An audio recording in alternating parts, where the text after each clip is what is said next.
ପିଲାମାନେ ସମସ୍ତେ କେମିତି ଅଛ? ଭଲ ଅଛ? ଭଲ ଅଛ। ଆଜି ଆମେ ଜାଣିବା କ'ଣ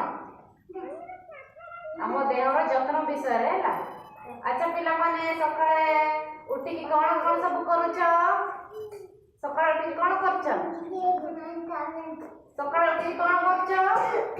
ସକାଳେ ଉଠିବ ପ୍ରଥମେ ମୁହଁ ଧୋଇବ ହେଲା, ତାପରେ ବସିବ, ତାପରେ କ'ଣ ଠାକୁରଙ୍କୁ ଡାକିବ ହେଲା, ତାପରେ ଗାଧେଇବ, ସଫାସୁତୁରା ହବ, ବ୍ରଶ କରିବ।